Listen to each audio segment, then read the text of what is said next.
इनको ना तो आती है ना मानव है ये। मैं कह रहा हूँ हैवान के लोग हैं, हैवान की पैदाइश है और हैवान की आता है। शैतान है शैतान, जिस प्रकार से हमें सामने दिखाई देता है। मुझे बताइए, हिंदुस्तान के अंदर, भारत के अंदर अभी वक्फ बोर्ड पे चिल्लाए जा रहे हैं। अरे भाई, किसी और की जमीन, किसी और का मंदिर, किसी और की आस्था, उस मायने विक्रमादित्य जी, विक्रमादित्य जी एक बार रुकिएगा जरा, विक्रमादित्य जी एक बार रुकिएगा जरा। इलियास जी, मलेशिया में मंदिर हटाए जा रहे हैं, इस बात की खुशी है या फिर आदित्य जी की बातों पर आप हंस रहे हैं? देखिए, सबसे पहले यह है कि मलेशियन गवर्नमेंट हिंदू भाइयों बहनों को वेदा और गीता के मुताबिक, कुरान हदीस के मुताबिक एक रब ईश्वर के करीब ला रही है। यजुर्वेद चैप्टर 32 वर्स 3 कहते हैं, न तस्य प्रतिमा अस्ति। भगवत गीता चैप्टर 7 वर्स 20 में है, एक ईश्वर की पूजा करो, पैदा हुई सब चीजों की पूजा ना करो। न कस्य कसित जनिता न कड़ीपा, श्वेतर श्वेतर उपनिषद कहते हैं। और यही बात कुरान में कुल वल्लाहु अहद लैसा कमिस्लिही शैइन लम यलिद वलम यूलद में है। तो मलेशियन गवर्नमेंट एक ईश्वर की तरफ ला रही है सबको। मूर्ति तोड़ दो, दरगाह तोड़ दो, जानवर तोड़ दो, सब कुछ छोड़कर एक रब की पूजा करो। लिंगम योनि प्राइवेट पार्ट्स की पूजा ना करो। इलियास जी, फिर वहां पर मस्जिद बनाने की क्या जरूरत है? इलियास जी, पूजा ना करो, एक रब की पूजा करो। श्री राम बोले, श्री कृष्णा बोले, अल्लाह रसूलुल्लाह बोले, इलियास जी आप मुझे सुनिएगा जरा। इलियास जी एक बार सुनिएगा जरा। इलियास जी, लिंगम योनि तोड़ दो, जानवर तोड़ दो, पत्थर तोड़ दो, रब की पूजा करो, एक रब अल्लाह की, एक इलियास जी अब आप मेरी बात सुनेंगे? श्री कृष्णा के रब की, अल्लाह के, अल्लाह रसूलुल्लाह के रब की पूजा करो। वेदा गीता में है, कुरान हदीस में है। अब ये जाहिल पंडित आश्रमों में बलात्कार करने वाले पढ़े नहीं, आसाराम और रावण की औलाद ये पढ़े नहीं, वेदा गीता कुरान हदीस पढ़े नहीं, बीजेपी। इलियास जी अब आप सुनेंगे? इलियास जी पढ़े नहीं, इलियास जी, आदित्य जी आप रुकिए। इलियास जी अब आप अपनी बात रख चुके हैं, क्या अब मैं बोलूं? इलियास जी, प्राइवेट पार्ट्स की पूजा करके जहन्नुम में जा रही है। इलियास जी या तो आप मुझे बोलने का मौका दीजिए, इनकी आवाज बंद कीजिए। आपकी हंसी जो है वो बेशर्मों वाली हंसी नजर आ रही है। जिस तरीके से आप यहाँ पर बैठकर मजाक बना रहे हैं, क्या आप बातें कर रहे हैं यहाँ पर कि जो लोग रेप करते हैं वो लोग क्या जानेंगे? क्या आपके यहाँ पर मदरसों में रेप नहीं होते हैं? छोटी छोटी बच्चियों के साथ रेप नहीं होते हैं? कैसे बोल रहे हैं आप ये सब बातें यहाँ बैठकर? आप दूसरे को सुनने का मौका नहीं दे रहे। आप कह रहे हैं कि एक रब के करीब लेकर आया जा रहा है। क्या वहां पर मस्जिद बनाना जरूरी है? और जिस तरीके से आप कह रहे हैं कि एक रब के नजदीक लेकर आ रहे हैं, तो मस्जिद भी क्यों बनाई जा रही है? भगवान को मन में रखिए, मन में मानिए, क्यों बनाई जा रही है फिर वहां पर मस्जिद? मजार बनाएंगे, मस्जिद बनाएंगे और एक रब के करीब लेकर आएंगे, दूसरों की मूर्तियों को तोड़ दिया जाए। क्या ये ठीक है? आप अपनी हंसी को देखिए, क्या बयां कर रही है, कितनी नफरत आपके अंदर है, ये बयां कर रही है आपकी हंसी। भारत से मंदिरों को तोड़ दीजिए, मंदिरों को तोड़ दीजिए। आप कैसे कह सकते हैं मंदिरों को तोड़ दीजिए? और जिस तरीके से रेप की आप बात कर रहे हैं, मदरसों में कैसे रेप हो रहे हैं आप देखिए, हलाला आपके यहाँ पर कैसा, ये देखिए आपके खुद के धर्म में महिलाओं की जिंदगी आफत में है। लिंगम योनि पूजा करके नर्क में ना जाएं, प्राइवेट पार्ट की पूजा करके नर्क में ना जाएं। आप दूसरों का कत्ल करें तो 72 हूरें मिलेंगी, ये आप लोगों को सिखाया जाता है। आप 72 हूरों के, बचपन से 72 हूरों के आप सपने देखते हैं और उसके बाद आप हिंदू धर्म पर उंगली उठा रहे हैं।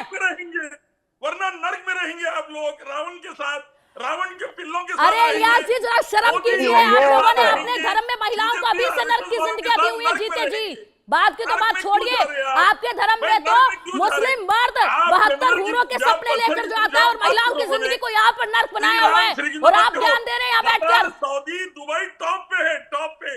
अदानी अंबानी मर रहे हैं आके रहने, पूरे हिंदू यहाँ पर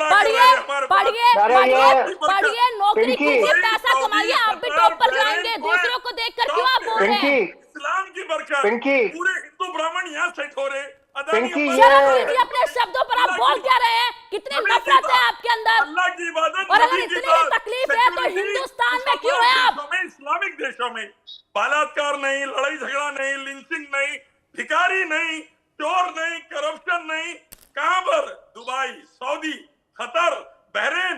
इस्लाम की बरकत, अल्लाह के कानून की बरकत, अल्लाह रसूलुल्लाह के कानून की बरकत। आइए आप भी दुबई सऊदी में आइए, अदानी अंबानी आ जा रहे हैं। क्या कर रहे हैं आप यहाँ पर? जाइए ना फिर दुबई सऊदी में। कर दिए पूरे भारत की भिखारी बना। अरे इलियास जी आप कर क्या रहे हैं यहाँ पर? आप वो इंसान नजर आ रहे हैं कि जिस में छेद करेंगे।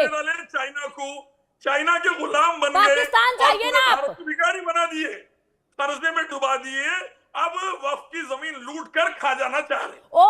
वक्फ की जमीन लूटो, कल वक्फ का बिल पास हुआ तो वो जो दुख है वो यहाँ पर बोला जा रहा है। वक्फ की जमीन लूट रहे हैं, खा रहे हैं मुसलमानों। इलियास जी, आप लोग अपने आप को देखिए जरा किस तरीके से। इलियास जी, इनको जरा इनके माइक को म्यूट कीजिए। इलियास जी, आप कह रहे हैं कि वक्फ की जमीन को लूट कर खा रहे हैं, देश को लूट कर आप लोग खा रहे हैं। जहां मन करता है वहां जाकर बोर्ड लगा देते और कहते हैं ये जमीन हमारी है। आपने कहा पार्लियामेंट को अपना बता रहे हो, जहां महाकुंभ हुआ उस जमीन को अपना बता रहे हो, एक पूरे गांव को आप लोग अपना बनाने लगे हो। और उसके बाद जितनी कमाई होकर आपके गरीब मुस्लिमों का फायदा होना चाहिए वो फायदा उनको मिलता नहीं है। यहां पर कुछ चुनिंदा लोग बैठे हैं जो ऐशो आराम कर रहे हैं आप ही के मुस्लिम समुदाय से, जो उस पूरे फायदे को लूट कर ले जा रहे हैं।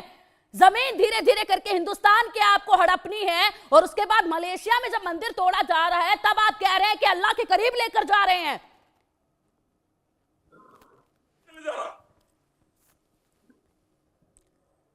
आचार्य विक्रमादित्य जी, इलियास जी को सुना, जरा देखिए इनके शब्दों को। क्या ये कह रहे हैं? मदरसों में छोटी छोटी बच्चियों का रेप करने वाले बात कर रहे हैं।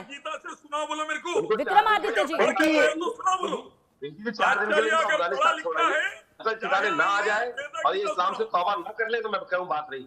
इनको इनके बच्चों के साथ 4 दिन के लिए अफगानिस्तान छोड़ाओ, अपनी 4 बीवियां लेकर। अफगानिस्तान मोदी जी जाके मोदी जी हेल्प भेज रहे हैं, मोदी जी अफगानिस्तान से दोस्ती बढ़ा रही। आज पूरे मुस्लिम देशों में हिंदू आके रह रही। जितने भी जिहादी लोग हैं इनको भेजो वहां पर जाके, और इनको अल्हम्दुलिल्लाह अफगानिस्तान से आए थे, फिर आएंगे, फिर 1000 साल के लिए आएंगे इंशाअल्लाह। वास्तविक तौर पर इस देश पे कलंक है, इस मानवता पे कलंक है। कलंक सावरकर के बच्चे हैं, कलंक लिंगम योनि की पूजा करने वाले हैं, कलंक देश के गद्दार हैं, कलंक सावरकर जो अंग्रेजों के गुलाम थे उनके बच्चे देश के गद्दार कलंक है। अदानी को बेच देने वाले कलंक है, चाइना को 500 गद्दार देने वाले कलंक है, हिंदुस्तान के लिंगम योनि पत्थर की पूजा करके नाक में जाने वाले कलंक है। 80 करोड़ हिंदुओं को बेरोजगार करने वाले, राम मंदिर में बलात्कार करने वाले, नहीं है तुम्हारे यहाँ पे जितने हिंदुस्तान में जितनी भारतीयों का तुम भागते फिरो, उस दिन को मारने वाला नथुराम गोडसे और उसके बच्चे कलंक। आचार्य विक्रम जी, एक दफा रुकिएगा। इलियास जी, जाहिलपना ना कीजिए यहाँ पर मेरे शो में, कृपया करके जाहिलपना ना दिखाइए। और यहाँ पर